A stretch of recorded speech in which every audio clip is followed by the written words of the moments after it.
What's up, guys? Welcome to another video. Today, I'm going to be reviewing who I think is, well, one of the best junglers on EU West, but also one of the best Lilias on EU West. It's Kirei. What? I, well, I'm so confused. Why? He just wrote my name in chat. Um, does he know I'm watching? Okay, what? I think he thought that someone on the enemy team was me. Anyway, um, that's so random. That's so random.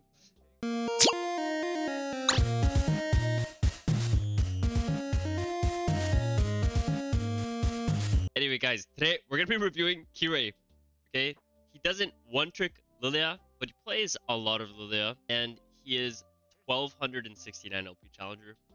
He's like ranked top 50 somewhere. I think he's ranked 42 right now.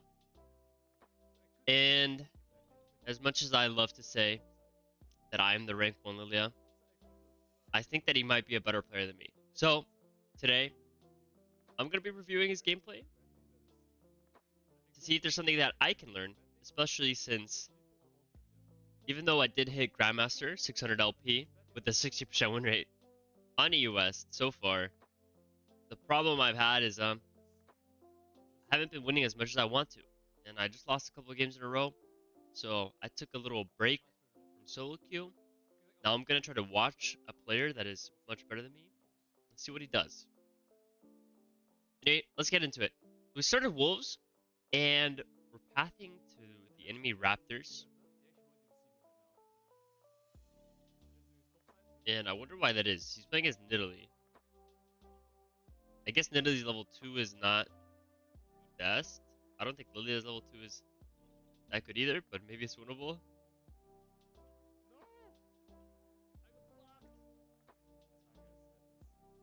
Okay, it's a nice try.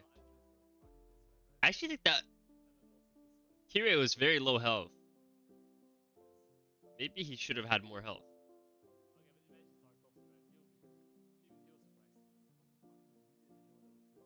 I kind of respect it. It's kind of a path that looks pretty fun. I guess it's not so bad if you have to make sure that your bot lane has prio, or is a lane that you want to gank if you're doing a play like that. But I normally tell people to just full clear. This guy's next level though, so he's thinking 10 steps ahead. So let's see what's next. He just goes to his Krugs, and we're gonna full clear down. There's a chance that Nidalee takes our blue side, but I don't think so. So we're still like ahead in terms of camps, but she did get a kill. And you'll notice, guys, it's just like I say, whenever you die or whenever you recall, just try to go to the camp that makes the most sense for you to get a optimal full clear, right? So he goes to his Krugs so that he can full clear all the way down. And you can see he spends all this time where he's just walking. You know, he walked all the way from his Raptors to his blue buff. So he has a lot of time to just look at the lanes that are fighting. And an easy way to do that, I guarantee you, you don't need to be F-keying all around the map. All he does, I guarantee you, is all he does, he has his eyes on the corner of the map, right? Or the corner of the screen on the map. And he's just looking at lanes and seeing if there's anything interesting happening. And so what you define as interesting is if you can see the health bars of your teammates. If they start moving really fast, then there's probably a fight going on. Or if all of their portraits start getting on top of each other, then there's probably a fight going on. And then he'll put his screen over there. And then he probably uses F keys. But if you have hands like mine, well, I mean, I have big hands, but I still cannot, for the life of me, get used to clicking the F keys. I have the greatest piece of advice ever. Rebind your F keys to Z, X, and C. Those buttons don't do anything that useful. And if you have F1 on Z, F2 on X, and F3 on C, then instead of moving all your hand up to use your F keys, all you have to do is just bring it back a little, curl it with your fingers, and you can look at your top laner, your mid laner, and your AD carry. Okay, you don't even need to look at your support because he's with your AD carry, right? It's 3 lanes, 3 buttons, and easy to click. And I guarantee you, if you try doing that, you will be able to use your F keys like a pro. Maybe. Anyway, so we full cleared. We did our wolves because they spawned. So I mean, our camp tempo is pretty good. No, this is a great kill. Let's just look at this kill again. You see how long Kirei waits to use his E? Like, it still takes skill for him to hit it. But a lot of you, when I watch you guys play, and I coach my viewers, you press your E way too early. You see how close Kirei got to almost guarantee his E? You want the enemy team to use as many mobility abilities as possible, and for you to get as close as possible before you feel like you have to throw your E.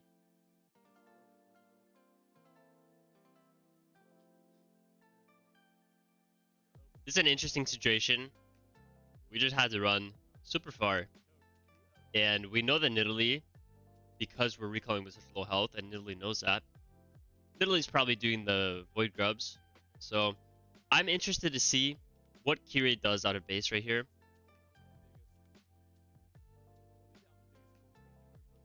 I think he's going for his Raptors. We're almost level 6. Going for the Raptors makes the most sense because right before that play topside, he did his Krugs. And so if he does his Raptors, Wolves, and Gromp, then on his next recall, his Krugs will be up and he can do it again. Just full clear down. I'm also curious to see, okay, so he knows he's level 6 next, right? So maybe he could skip Romp to make some type of aggressive play, which is actually very interesting. I probably would have went for the Gromp.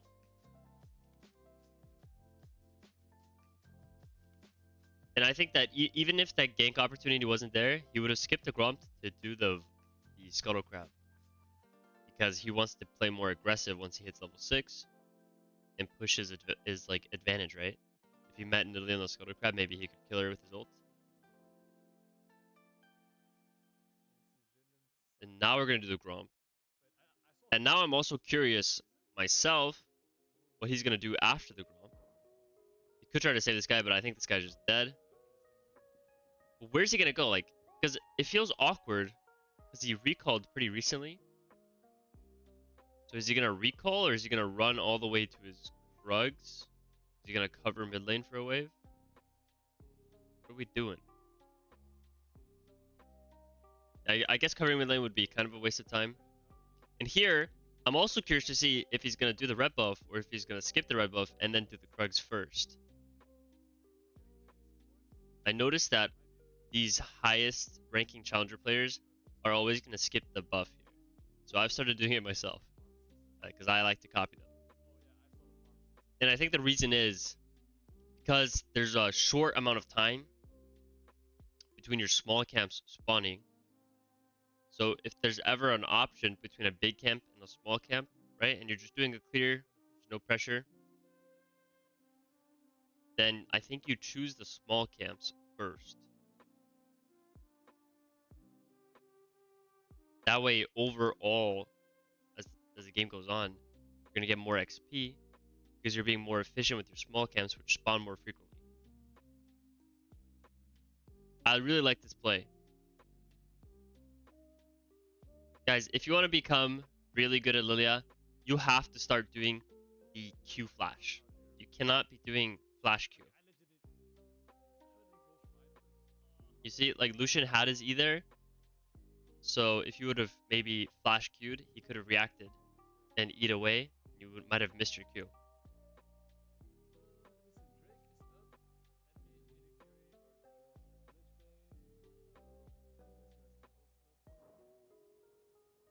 Look at that, he's analyzing state of the game before the dragon.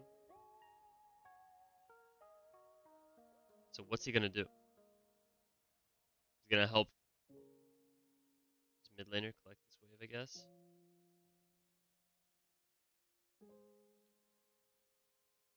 So this time he's not doing his Raptors. Does he know that his blue buff is gone?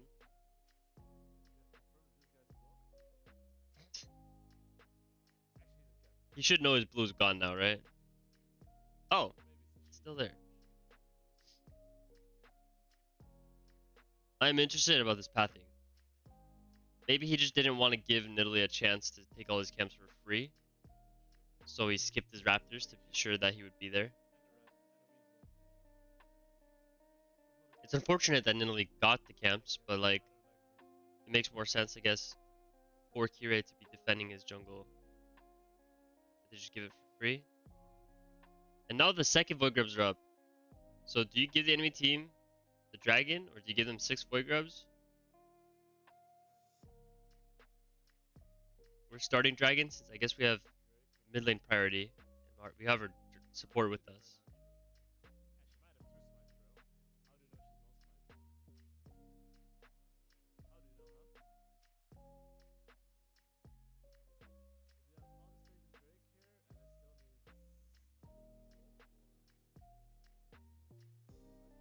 Yeah, we're playing for our Landries right now. Do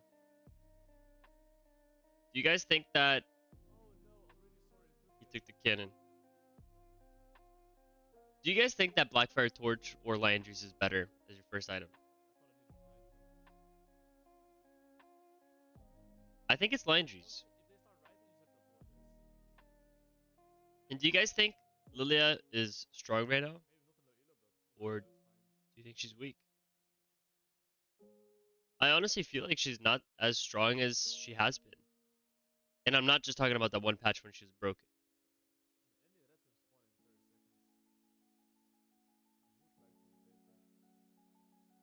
Alright, now we have our boots, our Landries. 3 and 1. We have our ultimate up. We have our flash in 60 seconds. I understand. We want to play pretty aggressive now.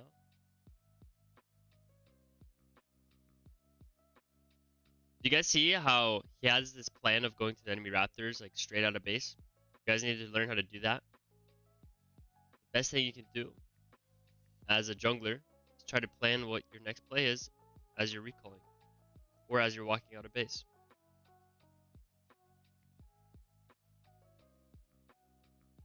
It's very unfortunate that this Cassio just teleported instantly behind us. And he got the red buff. Guys, this is why this guy's the GOAT.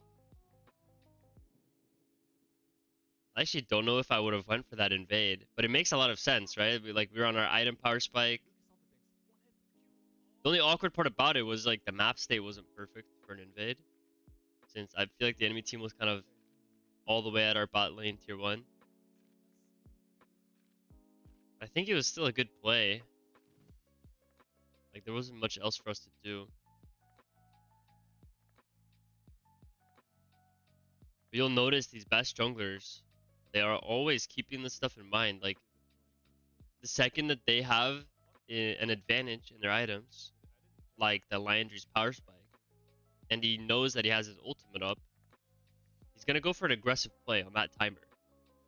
And now he's coming out of base and he doesn't have his ult, so he knows that he can just farm. And the way everything's synced up, like now his camp's are spawning, so it's like a perfect time to just farm. Just like I said, guys, he sees something interesting on the map, he looks over, and then he reacts.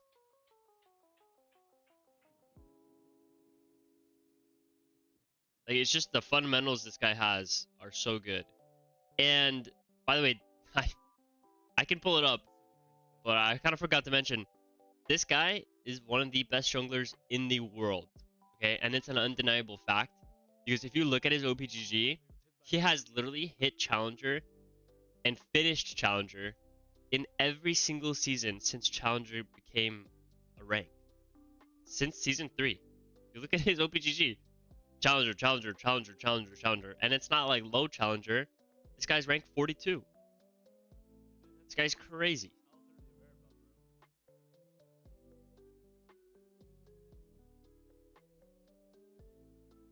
Alright, we have our ultimate. Okay, that is actually crazy that he died there. I don't even like. I don't even blame him for that. What's he gonna build next?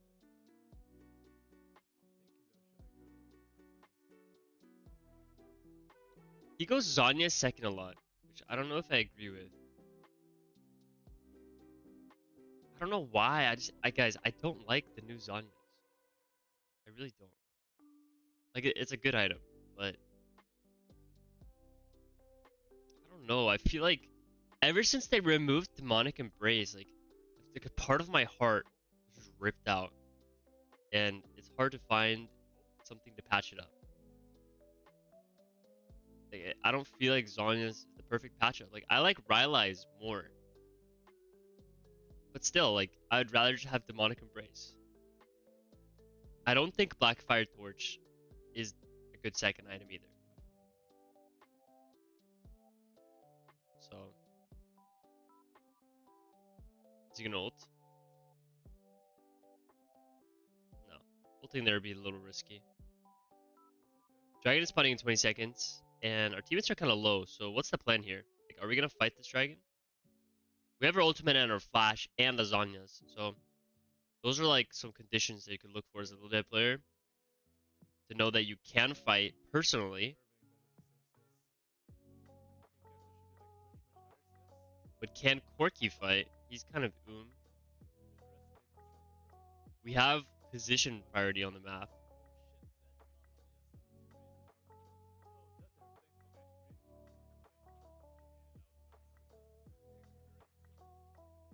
Okay, getting dragon.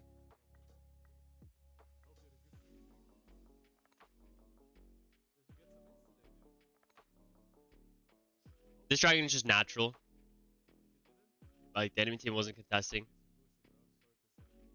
But you should probably assume that your top side is gone. Yep, somebody just warded. The enemy team is definitely on his red buff right now. But he's just willing to fight it. Only with his Corki. I guess he is better than me at just knowing that, like... Yeah, I'm not gonna lie, I think I would have been scared there. Like, I don't think his ultimate was too good there. I think he could have been more patient. But I understand why he ulted. I feel like he thought his team was going to follow up on it. But they didn't, and the guy ended up flashing anyway. But he's just better than me at, like, kind of understanding when he's strong and not giving the enemy team an inch. I think I would have given my top side there. I thought the tempo was too slow to even contest. But it ended up being fine. Like, I actually think that the result of that fight was as bad as it could have really been. I think that if we would have gotten like a huge ultimate off, the entire enemy team would have died.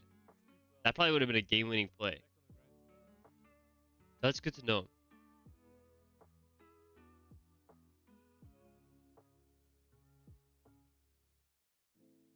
Okay, I mean Zanya was pretty good there.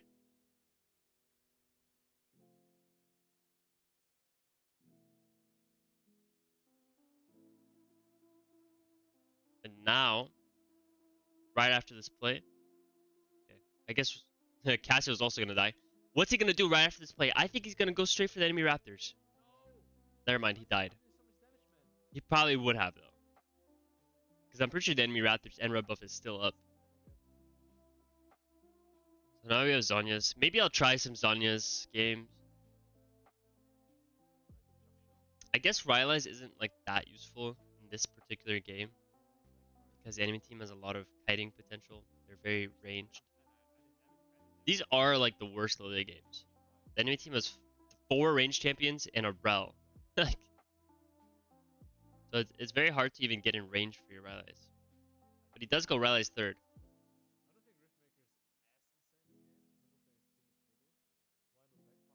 Yeah. He thinks Blackfire is a noob trap. You heard it first, guys. If you build Blackfire, you're a noob. And you've been trapped. I agree with him. I think Liandry's and Rylai's are just better items on Lillia right now. That doesn't mean I feel good about it. I would rather have Demonic Embrace. Please, right? Just bring it back.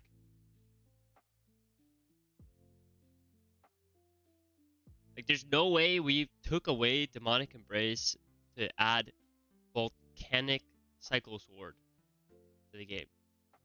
Have you guys ever seen a champion use Volcanic Cycle Sword besides Zed?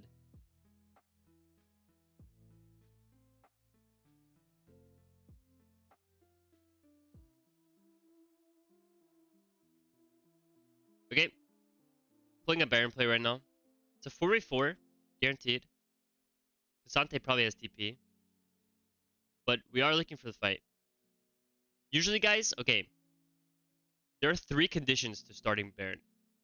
If you're winning very hard and the enemy team can't contest and you're just doing Baron, you're closing out the game, that's the most obvious time to do Baron. Second, if you're losing and the enemy team messes up and you can burst the Baron super fast without getting punished. Or 3, which is what we were doing here, is a lot of times you'll posture towards the Baron and start it with the intention of fighting, not with the intention of actually finishing the Baron. So when you're pretty far ahead, but not super far ahead, you try to do the Baron in a way where the enemy team has to walk into you, and you should try to get your team on the same page as you, that you guys are playing for the turn, not for the Baron. So you try to get the Baron like halfway, maybe a quarter, but you don't finish it unless the enemy team lets you, right? The whole point is trying to get the enemy team to fight you, and then you get to kill them. And then you take Baron as well, or you end the game. Or you get a tower, something like that. So that's what we were going for this time. And the enemy team kind of got baited into pushing mid lane, and we caught them off guard. So that's pretty good. And Kirei is playing this game pretty fantastic. So right now, Dragon is already up. So we're probably just going to skip our camps. He's probably going to do blue buff and then go straight to the Dragon. Probably skipping our Grump. A lot of people that I've coached will keep trying to full clear at this point in the game. Guys, it's 20 minutes. We got to get our tempo up. Even though there are plenty of times to do our camps at this point in the game. Focus on the objectives, especially the ones that you can take for free, like here. We have Baron, so the enemy team's not going to contest this. And now, we don't really want to spend our time farming our camps. We want to spend our time fixing our lanes. So here we're going to fix mid lane. Kira is very good at macro. Just going to try to fix mid lane. Unfortunately, our top laner died, so top lane is fucked now. But he's going to fix mid lane. Now he's going to protect his top lane tower. Because this is just very sad that his Camille died. But Kira does this a lot. And this is why he's one of the best. Is he knows how macro works. This guy used to be a pro player. And last split, he was a coach for one of the teams. I'm not sure. It might have been Carmine Core. Or, I don't know. I'm not going to speak on authority on that. But he was a coach for an LEC team last split. So, he knows his macro. And unfortunately here, because of what his top laner did, everything kind of went out of whack. This actually, for a challenger game, this is probably one of the worst Baron executions I've seen. And it's not Kirai's fault. He tried to fix his lanes. But if you want to learn how to use Baron, you should watch his gameplay. Because as a jungler, he's very good at setting up all the waves to be properly like pushing and in the right spots for objectives and with Baron. The whole point of Baron is you deploy on the map after getting the Baron, you recall as 5, and you get all the lanes pushed out past the midpoint, and then you allocate 4 people to one lane and the side laner to one lane. That's like the classic 4-1. But here, because of how awkward it is, it's not like that. But his teammates are doing a 3-1-1, which is also kind of common. And because Kirei fixed the wave, he pushed mid lane all the way in, and then he flanked. So, but Jesus Christ, bro. The way this is going is so sad. And the worst part is it's not Kirai's fault. Okay, we've ult in 3 seconds. So Kirai's kind of playing this risky.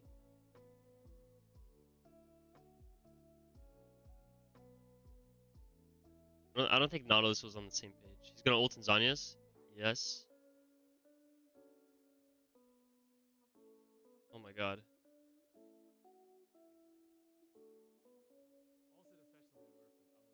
Yeah, Flash was not worth it. I think that he could have approached that a little differently. I think maybe. Yeah, I agree. Every champion has their conditions to for a winning fight, and to 1v9 a fight on Lillia, you really want your ultimate, and you really want your flash. Okay, two things that you need. And so when you use your flash, it's such a long cooldown that it's like cooldown of like 3 ultimates, right? Or like realistically in a game, one flash cooldown is equivalent to 2 ultimate cooldowns. So now you have 2 potential fights where you don't have your flash ultimate combo. And especially against a ranged team comp, it sucks.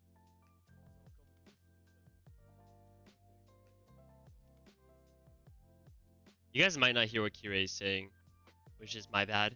I might have put the audio a little too low. But he said that he does not like losing his flash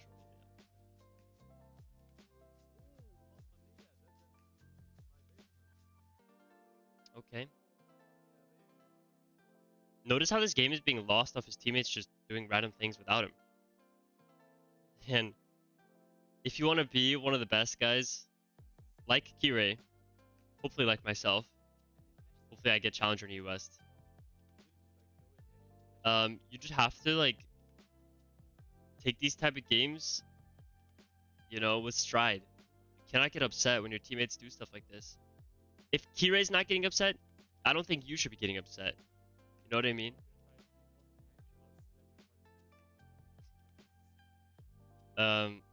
Because this guy has every right to be upset right now, right? His teammates are literally trolling. But this is a very awkward part of the game.